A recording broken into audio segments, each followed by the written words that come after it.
Bom, pessoal, no exercício 3, ele pede para completar esse quadro, né, colocando as informações em relação aos números de pares eletrônicos, que são as nuvens ao redor do átomo central, o número de átomos iguais ligados ao átomo central e a polaridade dessa molécula, tá? Então, vamos começar aí com a primeira molécula, que é a molécula de água. Então, para facilitar, ele já nos dá as maiorias das fórmulas moleculares, né, das fórmulas estruturais e a geometria da molécula, ok? O que nós podemos identificar aqui, ó? Qual é o número de pares eletrônicos ou nuvens ao redor do átomo central, tá? Então, ao redor da molécula de água, aliás, do átomo central da molécula de água, que é o oxigênio, nós temos 1, 2, 3, 4 nuvens, certo? E o número de átomos iguais são só os hidrogênios, então são só 2, tá? Então, se eles são diferentes, isso nos garante a molécula ser polar, tá? Uma outra forma de identificar a polaridade das moléculas é em relação à própria geometria molecular. Isso a gente não discutiu nas aulas anteriores, tá? É como se vocês enxergassem vetores sempre indo em direção aos elétrons, certo? Então, nós temos onde ficaria o excesso de elétrons. Então, nós temos aqui 2 hidrogênios e um oxigênio. Então, é como se tivéssemos 2 vetores saindo dos hidrogênios em direção aos oxigênios, certo? Isso, né, nos leva à conclusão de que esses vetores eles não conseguem se anular quando eles atingem o oxigênio. Se eles não se anulam, a molécula é polar, porque tem uma tendência do negativo ficar mais numa região e o positivo em outra região, tá? Agora, olha o que acontece nessa molécula aqui, ó. Nós temos aqui número de pares em torno do átomo central. O átomo central é o carbono, então nós temos, ó, 2 nuvens, certo? 2 pares, tá? E o número de átomos iguais? 2 pares também. Se é igual ao número de pares eletrônicos, que são as nuvens, e o número de átomos iguais também é igual, nós temos que essa molécula é apolar, tá? Olhando para a geometria dessa molécula, nós também podemos identificar isso.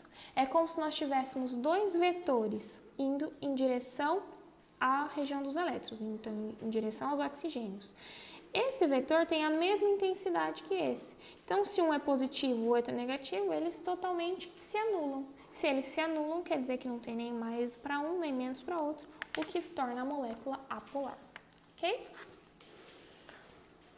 Em relação aqui, ó... Opa, mostrei a resposta antes, doida. Em relação ao HCCl3, né?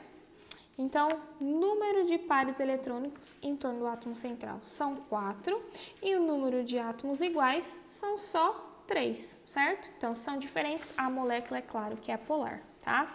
Mais uma vez, podemos usar a ideia dos vetores, ó. Em relação aos cloros, os vetores estão sendo direcionados, saindo inclusive do hidrogênio em direção a um desses cloros, tá? Então, essa região vai ficar mais negativa e essa mais positiva, que torna essa molécula polar. BF3. No BF3, nós temos 3 nuvens em torno do átomo central e 3 pares iguais. Se são os 2 iguais, a molécula é apolar. No BCl2, nós temos o berílio central ligados a 2 cloros. Então, temos 2 pares iguais e 2 nuvens em torno do átomo central, o que torna essa molécula também apolar. Já aqui do outro lado, tem algumas estruturas, né, moleculares que eles não tinham construído, mas nós vamos construí-las juntos, né? Relembrando. Então, ó, nós temos aqui, começando pelo SO2. Então, número de nuvens ao entorno do enxofre. Nós temos 3 nuvens e 2 pares de elementos iguais. Então, se eles são diferentes, quer dizer que a molécula com certeza é polar. Ó, a ideia dos vetores, ó, os vetores em direção aos oxigênios não tem como se anular pelos sentidos diferentes. Então, nós temos aí a polaridade da molécula. Aqui já no SO3, nós temos 3 nuvens em torno do átomo central e 3 elementos iguais em torno do átomo central, o que torna a molécula apolar.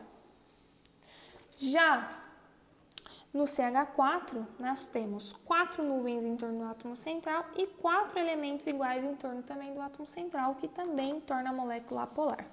E aí vocês podem perguntar, professora, mas lá no tetraedro eles não ficam retinhos igual lá na ligação linear, né? Eles não tem como se anular retinho. Realmente, eles não têm. Só que quando a gente fala de vetores, vocês aprendem na física que sempre tem um vetor resultante, que é resultado da somatória de 2 vetores, né? Perpendiculares ali, ou em eixos diferentes, que é o que acontece aqui no tetraedro, no trigonal, tá? Então, fazendo a resultante entre esses vetores, eles acabam resultando em vetores que vão ter as mesmas direções e vão se anular, ok? No H3CO, nós temos em torno do átomo central 3 nuvens e 2 grupos iguais. Se são diferentes, é claro que a molécula vai ser polar. Já no PCl3 em diante, ele não construiu, né, a estrutura aí, da geometria molecular, mas tem a fórmula estrutural. Se na fórmula estrutural nós temos um par aqui que não está ligado, significa que esse par tem força suficiente para empurrar as ligações para baixo, o que torna elas anguladas para baixo, tá? Formando a geometria piramidal, certo? Então, nós temos 4 nuvens em torno do átomo central e 3 iguais, são diferentes os valores, a molécula é polar. Lá no H2S, nós temos 4 nuvens em torno do átomo central, 2 iguais, o que torna a molécula também polar, certo? Só que, lembramos da geometria, tá? Parecida com a geometria da água, certo? Nós temos 2 pares não utilizados em ligantes, e 2 ligantes. Então, esses 2 não ligantes empurram as ligações até elas se aproximarem em ângulo, tá? Não vão ficar retinhas, vão ficar anguladas. E aqui nós temos o HCl. Como só tem uma ligação, não tem, né, como comparar com o átomo central, essa molécula ela vai ser definida como polar ou apolar de acordo com a diferença de eletronegatividade entre esses átomos, tá? Como o cloro é muito mais eletronegativo que o hidrogênio, essa molécula é do tipo polar, certo? Bom, já no exercício 4, né, ele nos pede aqui para classificar essas moléculas como polares ou apolares, tá? Então, vamos utilizar a ideia da geometria que eu acabei de mostrar para vocês, já que nesse contexto a gente não tem como avaliar aí 100%, né, a presença de nuvens em torno do átomo central, nuvens de ligantes, não ligantes, tudo bem? Então, vamos lá. Na primeira molécula, nós temos aqui, ó, 2 átomos aparentemente iguais ligados a um átomo central de forma linear, certo? Então, se a gente direcionar um vetor para cá e um vetor para cá, se um for positivo e outro negativo, eles se anulam totalmente. Então, essa molécula não tem polaridade, ela é apolar.